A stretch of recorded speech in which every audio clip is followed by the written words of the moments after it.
भी यही सोचते हैं कि रोज क्यों गायों को पहली रोटी देनी चाहिए और रोज गायों को रोटी देने से क्या फायदा मिलता है। तो इस वीडियो को और अंत तक देखें, आपको अंत तक बहुत कुछ प्राप्त होने वाला है और आपको पता चलने वाला है कि आखिर गायों को रोटी देने के लिए क्या फायदे हैं। तो चलिए शुरू करते हैं। एक बार महर्षि नारद धरती पर घूम रहे थे और वह यह देखकर काफी निराश हुए थे कि काफी सारी गाय सड़क पर इधर उधर घूम रही है। उनके पास ना ही घर है और ना ही उन्हें कोई खाने के लिए एक सूखी रोटी तक दे रहा है। उन्हें कूड़े में से कचरा निकाल कर कुछ भी खाना पड़ रहा है, जो कि उनके स्वास्थ्य के लिए अच्छा नहीं है। महर्षि नारद जानते थे कि श्री कृष्ण खुद भी ग्वाले थे और उन्हें बहुत ज्यादा प्रिय थे, इसीलिए वो इस सवाल को लेकर के चले जाते हैं भगवान विष्णु के पास, जहां माता लक्ष्मी भी विराजमान थी।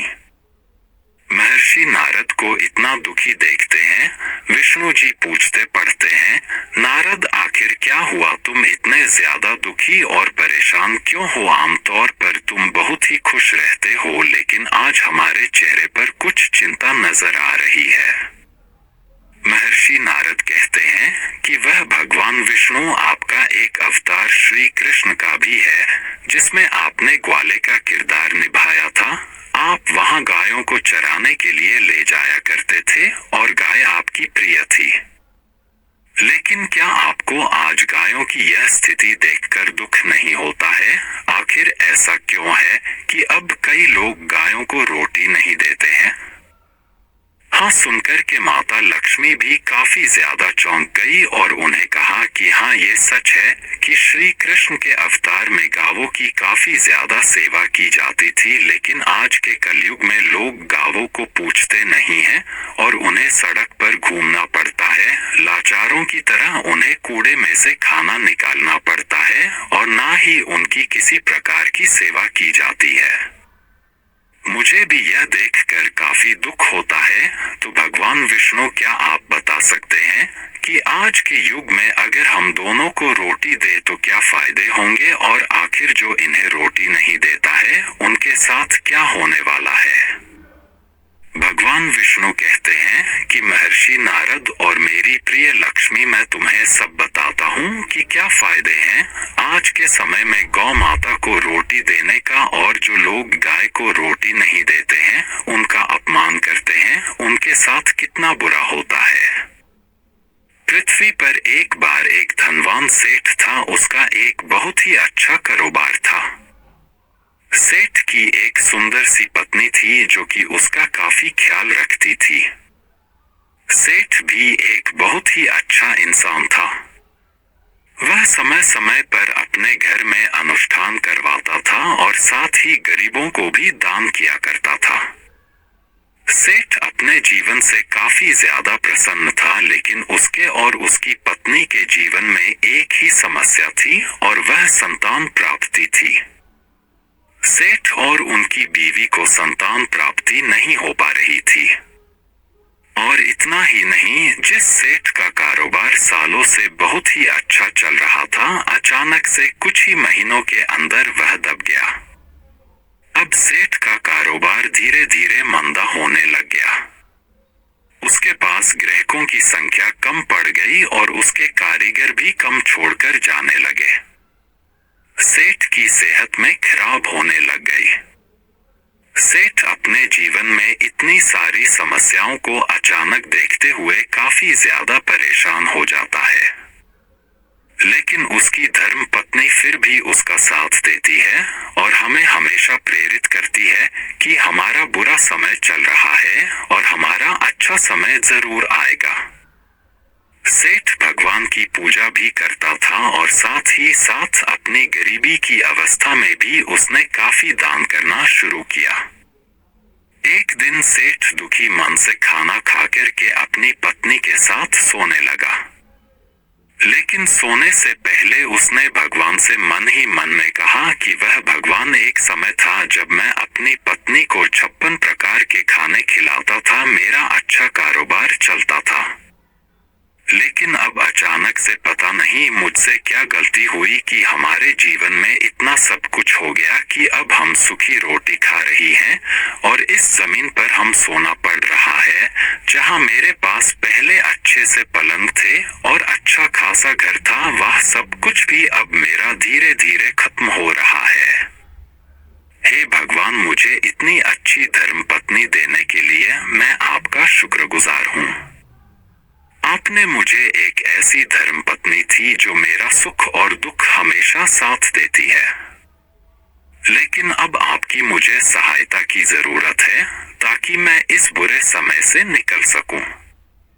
रात को सेठ रात में काफी देर में सोता है और पूरी रात वह सोच ही रहा था, लेकिन जब उसकी नींद तो उसके सपने में अचानक से भगवान विष्णु प्रकट होते हैं। नारायण नारायण, ऐसे महर्षि नारद भगवान विष्णु से कथा के बीच में कहते हैं। तभी मन लक्ष्मी कहती है कि हे महर्षि नारद, आपने कथा को बीच में ही क्यों रोक दिया? आखिर ऐसा क्या हो गया कि आपकी इस कथा को बीच में ही रोकना पड़ गया? भगवान विष्णु भी थोड़ा सा चौंक जाते हैं और वह महर्षि नारद से कहते हैं कि महर्षि नारद, कथा को बीच में रोकना नहीं चाहिए।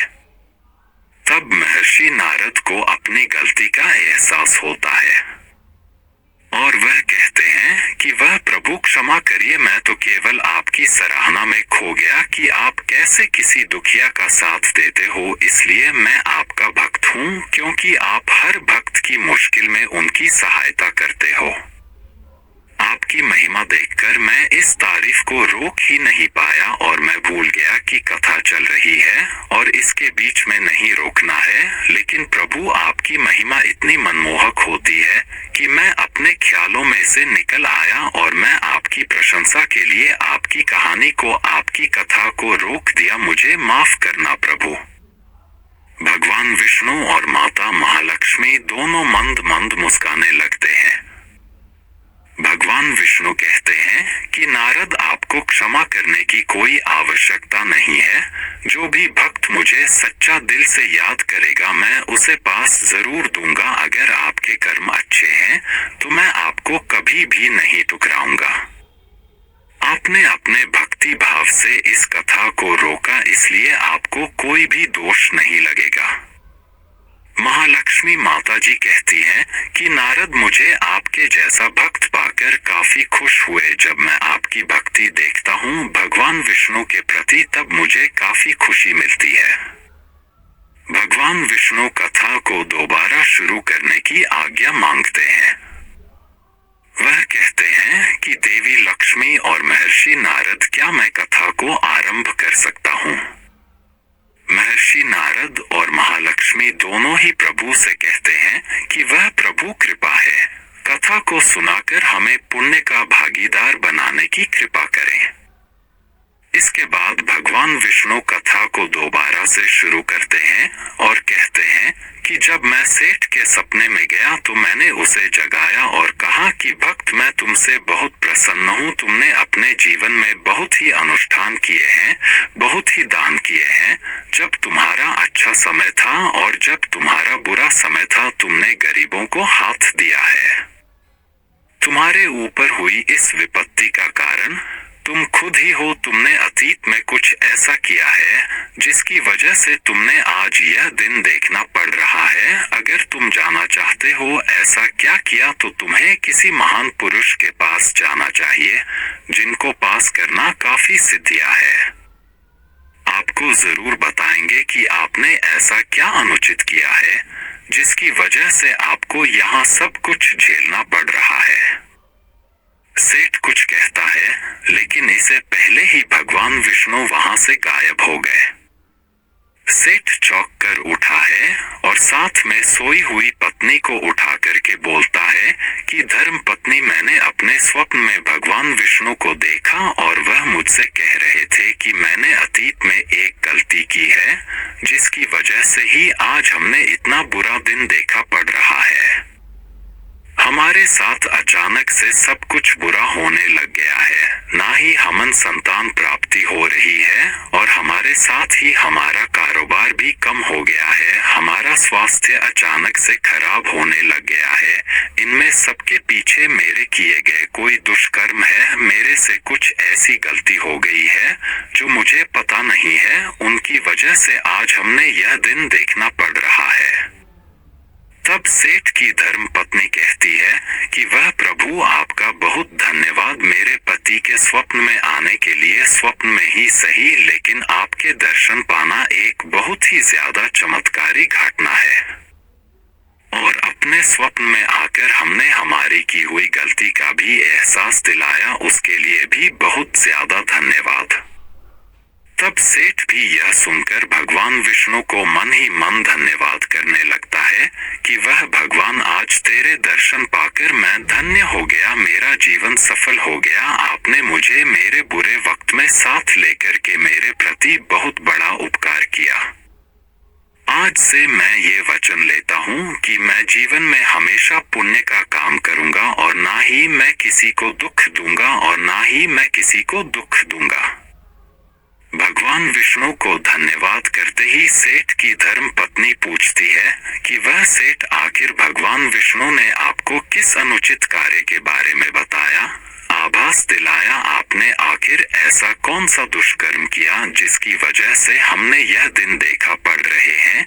हम दोनों एक साथ हैं, गलती को जरूर सुधारेंगे। तब सेठ याद करता है और कहता है कि भगवान विष्णु ने मुझे कहा था कि मुझे अपनी गलती को पता करने के लिए किसी महान पुरुष के पास जाना होगा। क्या तुम जानती हो ऐसे महान पुरुष को जो मेरी गलती को मुझे बता सके? तब उसकी धर्म पत्नी थोड़ी सोच विचार करती है और कहती है कि मैं एक महान पुरुष को जानती हूँ। उसे धर्म पत्नी बोलना शुरू कर देती है कि एक बार जब मैं बाजार से वापस आ रही थी तब मैंने एक महान पुरुष को देखा था जिन्होंने एक मृत हुई चिड़िया को मेरे सामने ही जिंदा कर दिया है। तब से मैं विश्वास करती हूँ और मुझे पूरी उम्मीद है कि वह हमारी समस्याओं को जरूर दूर करेंगे और वह जरूर बता पाएंगे कि आखिर हमने ऐसा कौन सा अनुचित कार्य कर दिया है जिसकी वजह से हमारे साथ यह सब कुछ हो रहा है। और हो सकता है कि वह साधु हमें इसे सुधारने का उपाय भी बताए। सेठ यह सुनकर काफी प्रसन्न होता है और पूछता है कि आखिर वह साधु हमें मिलेंगे कहाँ? अब सेठ की धर्म पत्नी काफी सोच विचार करने लगती है और वह कहती है मुझे नहीं पता, लेकिन मैंने उसे दिन उन्हें जहाँ पर देखा था मैं आपको वहाँ जरूर ले जा सकती हूँ और कह सकती हूँ कि वहाँ के लोग हमें इसका जवाब दे पाए कि वह हमें कहाँ मिल पाएंगे। सेठ इस बात से सहमत हो जाता है और दोनों रात में सो जाते हैं। बात करने के बाद अगली सुबह अपने सभी जरूरी काम को निपटाकर दोनों पति पत्नी उसी जगह पर जाते हैं जहां पर धर्म पत्नी ने उन साधु को देखा था। वो साधु उनको नहीं मिलता। तब सेठ की धर्म पत्नी वहां पर रहने वाले कुछ लोगों से बात करने लगती है और उन्हें कहती है कि यहाँ पर कुछ दिनों पहले मैंने ऐसा एक चमत्कार देखा था कि क्या बता सकता हूँ कि वह साधु मुझे कहाँ मिलेंगे, हमें उनकी कुछ जरूरत है। कई लोगों से पूछने के लिए उन दोनों को पता चला कि वह साधु हर शनिवार को वहां पर भिक्षा मंगाने के लिए आया करते हैं। लेकिन आज तो सोमवार का दिन था, इसीलिए उन दोनों को कई दिनों तक इंतजार करना पड़ा ताकि शनिवार आ सके। और जैसे ही शनिवार आया वैसे ही वह लोग पूरे दिन वहां पर इधर उधर घूमते रहे और एक साधु का इंतजार करते रहे। अंत में जब संध्या हुई तो वह साधु उन दोनों को मिल ही गए और सेठ काफी सारे भिक्षा लेकर के उन साधु के पास पहुंच जाता है और कहता है कि हाँ साधु, मुझे आपकी सहायता की जरूरत है। साधु कहते हैं कि वह पुत्र, मुझे तुम्हारी भिक्षा का कोई भी मोह नहीं है, मुझे इसमें से केवल आधा हिस्सा ही चाहिए क्योंकि मुझे केवल उतने ही जरूरी है, बाकी तुम अपना पास रख सकते हो। मुझे संसार की मोह माया से कोई भी लगाव नहीं है। मुझे तो बस इतना चाहिए जिसे मेरा गुजारा हो सके। पुत्र, बताओ मैं तुम्हारी कैसे सहायता कर सकता हूँ? सेठ ये सुनकर के काफी खुश हो जाता है कि साधु उनकी सहायता करने के लिए राजी हो गए। तब सेठ कहता है कि साधु, मैं बगल के गांव में रहने वाला एक व्यापारी हूँ। आज से कुछ महीनों पहले तक मेरा कारोबार बहुत ही अच्छा चला करता था। सभी शहरों में और गांव में मेरा बहुत नाम था। मेरे पास ग्राहकों की कमी नहीं थी। वह मेरे पास बहुत तरह के कारीगर भी थे। मुझे भगवान की दया से मेरा साथ देने वाली एक बहुत प्यारी धर्मपत्नी भी मिल चुकी है। लेकिन कुछ समय पहले से मेरा भाग्य जैसा मानो पलटा ही गया है। न तो मेरा कारोबार अच्छा चल रहा है और न ही हमें संतान प्राप्ति हो रही है, और साथ ही हमारा स्वास्थ्य भी काफी खराब रहने लगा है। क्या आप बता सकते हैं कि ऐसा क्यों हो रहा है? वह साधु कुछ कहते उससे पहले ही सेठ दोबारा से बोलना शुरू कर देता है। और सोमवार की रात मेरे स्वप्न में स्वयं भगवान विष्णु आए थे और उन्होंने कहा था कि मैंने अपने जीवन में कुछ अनुचित कार्य कर दिया है, लेकिन उपयोग अनुचित कार्य के बारे में मुझे जानकारी नहीं है। तब भगवान विष्णु ने कहा कि इस अनुचित कार्य को जानने के लिए मुझे एक महान साधु से पूछना चाहिए। सारी बातें सुनाने के बाद साधु कहते हैं कि ठीक है, मैं तुम्हारी सहायता अवश्य करूंगा। साधु सेठ और उनकी पत्नी को अपने आश्रम ले जाते हैं और एक यज्ञ करते हैं। यज्ञ करने के बाद कई समय तक ध्यान भी लगाते रहते हैं और फिर सेठ और उनकी पत्नी के पास आकर कहते हैं कि ये सेठ, तुमने अपने जीवन में बहुत ही शुभ काम किए हैं और भगवान तुम्हारे कामों से बहुत ही ज्यादा प्रसन्न है, लेकिन इन्हें सारे पुण्य करने के लिए बुरा भी तुम्हारे साथ इतना बुरा हो रहा है। इसके पीछे एक दोष भरा कार्य है, एक ऐसा दोष जिसके होने पर सारे के सारे पुण्य समाप्त हो जाते हैं। सेठ कहता है कि कृपा मुझे मेरे दोष से मुक्त कराएगी। मुझे बताएं कि मैंने क्या दोष किया है और मैं अपनी इस भूल को सुधार सकता हूँ। तब साधु कहते हैं कि तुम्हारे अच्छे कारोबार होने पर भी और तुम्हारे इतने दान पुण्य करने के बाद भी तुम्हारे साथ बुरा होने के पीछे जो दोष है वह आज से कुछ महीने पहले का है। जब तुम व्यापार के संबंध में एक गांव में चले गए, तब तुम जब वापस आ रहे थे तो एक पेड़ के नीचे एक गाय का परिवार रह रहा था। गाय काफी देर से भूखी थी और उन्हें तुमसे खाने के लिए भी गुहार लगाती थी, लेकिन तब तुम काफी जल्दीबाजी में थे और तुमने उसे सुना ही ना हो। इसके बाद से तुम्हारे ऊपर गौ माता की सहायता न करने का दोष चढ़ गया है। तुमने गौ माता को भूल से ठुकरा दिया है। उन गायों ने उन्हें रास्ते से जाने वाले कई लोगों को पुकारा, लेकिन किसी ने भी उनकी सहायता नहीं की, क्योंकि इस तरह के गाय के परिवार के मुखिया सदस्य यानी उनकी मां की मृत्यु हो गई और आज गाय का वह बच्चा कहीं पर घूम रहा है। सेठ कहता है कि हे भगवान, मुझे मेरी गलती को सुधारने का मौका दीजिए। वह साधु क्या बता सकता है कि मैं भूल को कैसे सुधार सकता हूँ। तब साधु कहते हैं कि आज भी गायों का वह बच्चा जिंदा है। वह तुम दोनों को एक गांव में मिलेगा जिसका पता मैं तुम्हें बताता हूँ। तुम उसके बछड़े को ला करके उसकी सेवा करनी होगी। तुम्हें यह सेवा कई महीनों तक करनी पड़ेगी और तुम पाओगे कि थोड़े समय में ही तुम्हारा बुरा वक्त खत्म हो जाएगा। सेठ वहां का पता लेने के बाद अपनी पत्नी के साथ सीधे जगह पर पहुंच और वहां पर देखता है कि एक गाय के कचरे में से कुछ खाने का प्रयास कर रही थी। तब वो सेठ उस गाय के पास जाकर कहता है, मुझे माफ करना, मैंने उस दिन तुम्हें नहीं सुना, लेकिन अब मैं अपनी गलती को सुधारना चाहता हूँ और तुम्हारी पूरी दिल लगा कर के सेवा करना चाहता हूँ। ऐसा बोलकर वहां गाय को अपने घर ले आया। दोनों ने गाय को अपनी एक संतान की तरह पालना शुरू कर दिया। हर वक्त अच्छे अच्छे खाने को दिया जाता था जो खाने में अच्छा लगे और वह स्वस्थ रहे। और जब समय मिलता था तब उसे घुमाने के लिए भी छोड़ दिया जाता था। सेठ की धर्म पत्नी हमेशा उसका ख्याल रखते थे, जैसे कि उसको समय से नहाना, उसको समय से चारा देना और साथ ही साथ उसके गोबर को साफ करके उसके उपले बनाना। धीरे धीरे करके गाय उनके परिवार का एक सदस्य बन गई। सेठ जब भी शाम को आता था तो सबसे पहले गाय के बारे में ही पूछता था। सेठ की पत्नी हुई जब भी कभी बाजार से या अपनी सखियों के पास से आती थी तो गाय को ही देखा करती थी। गाय भी उनको बहुत ही प्यार करने लग गई थी। एक दिन जाओ सेठ जब काम पर आता है और गाय को घुमाने की सोचता है तब वह उसकी रस्सी खोलता है। गाय रस्सी खोलती ही उसको जीभ से चटाती है, मानो उसे प्यार कर रहे हैं। गाय की ऐसी प्रतिक्रिया से उसके सारे के सारे पाप धुल गए। सेठ के ऊपर से जितने भी पाप थे वो सारे के सारे खत्म हो गए।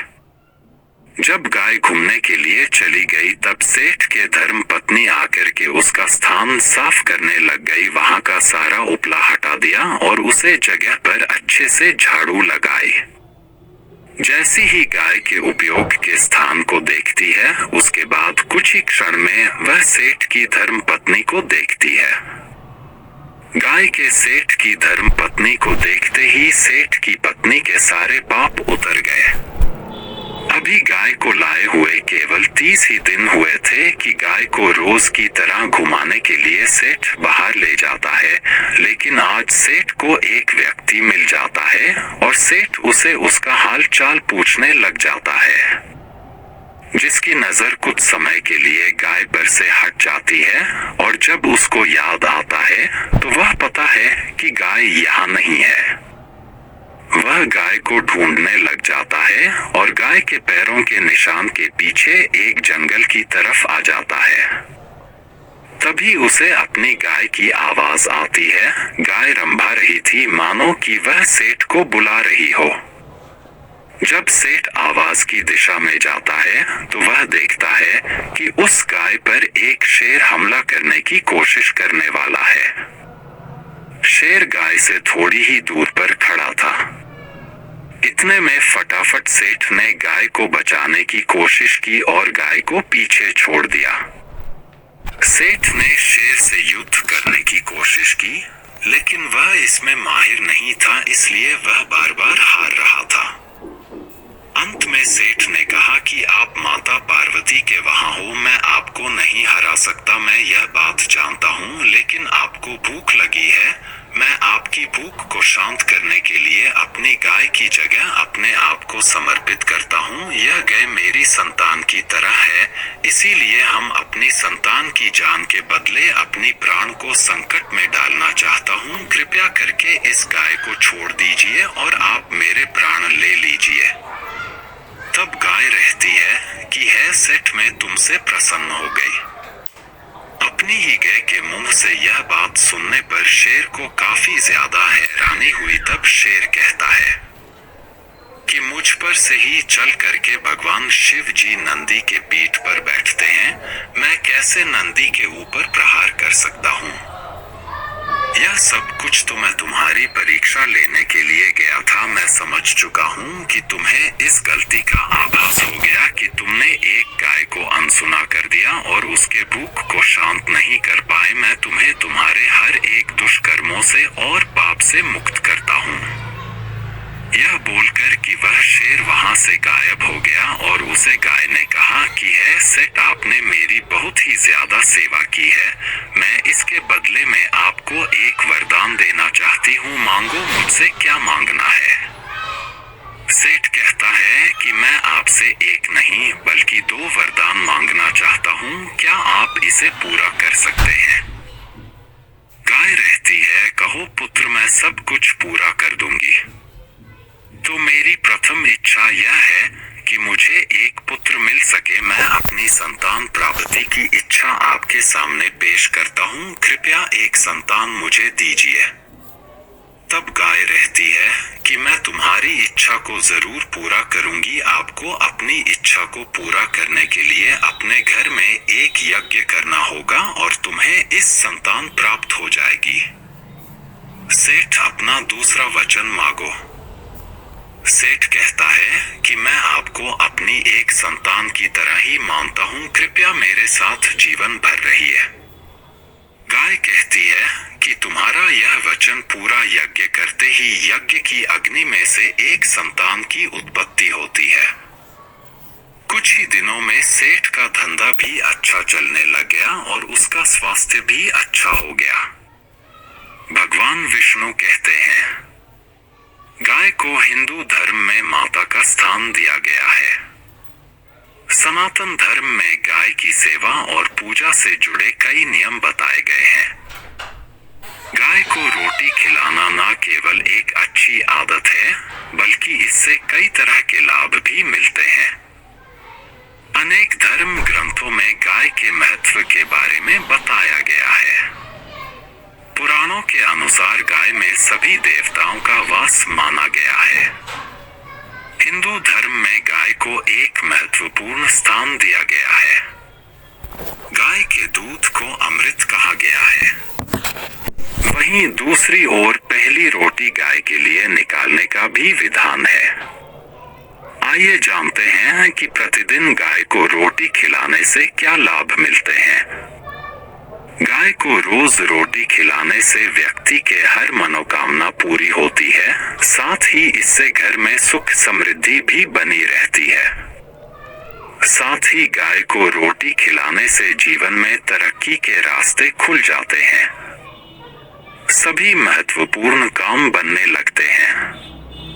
गाय माता के रोज पैर छूकर अपने दिन की शुरुआत करने से आर्थिक समस्या दूर होती है। सुबह शाम गाय के नाम का घी का दीपक जलाने से और गाय को रोटी खिलाने से घर में मौजूद सभी वास्तु दोष दूर होते हैं। रोजाना गाय को रोटी खिलाने से नेगेटिव एनर्जी दूर होती है और घर में सकारात्मक ऊर्जा का संचार होता है। साथ ही रोज गाय को रोटी खिलाने से जाने अनजाने में किए गए पापों से मुक्ति मिलती है। गाय को दी जाने वाली रोटी के साथ आप चीनी या गुड़ भी दे सकते हैं। अगर आपके घर शुद्ध शाकाहारी भोजन बनता है तो आप वह भी गाय को खिला सकते हैं। ध्यान रहे कि गाय माता को कभी भी सूखी रोटी नहीं खिलानी चाहिए। इससे आपको रोटी खिलाने से मिलने वाला पुण्य प्राप्त नहीं होता। गाय को देने वाली रोटी में हल्दी लगाने से आपको शुभ फल प्राप्त होता है। जीवन में कभी निराश नहीं होना चाहिए, क्योंकि कमजोर आपका वक्त होता है, आप नहीं। वह सब कुछ करो जो तुम करना चाहते हो, लेकिन लालच से नहीं, अहंकार से नहीं, वासना से नहीं, ईर्ष्या से नहीं, बल्कि प्रेम, करुणा, विनम्रता और भक्ति से। जो व्यक्ति नकारात्मक लोगों से घिरा रहता है, उसका भटक जाना तय है। बुरे कर्म करने नहीं पड़ते और अच्छे कर्म नहीं होते। जीवन में मौका मिले तो किसी का सारथी बनना स्वार्थ नहीं है। सच्ची खुशी की कुंजी अपने मन से इच्छाओं के बोझ को हल्का करना है। अगर आप किसी को छोटा देख रहे हैं तो या तो आप उसे दूर से देख रहे हैं या अपने अंदर के अहंकार से। तुम जो करना चाहते हो करो, लेकिन लोभ, अहंकार, वासना या ईर्ष्या से नहीं, बल्कि प्रेम, करुणा, विनम्रता और भक्ति से। अपना कर्तव्य करो, क्योंकि कर्म करना अकर्मण्यता से उत्तम है। केवल किस्मत वाला योद्धा ही स्वर्ग तक पहुंचाने वाला युद्ध लड़ता है। जानने की शक्ति झूठ को सच से पृथक करने वाली जो विवेक बुद्धि है, उसी का नाम ज्ञान है।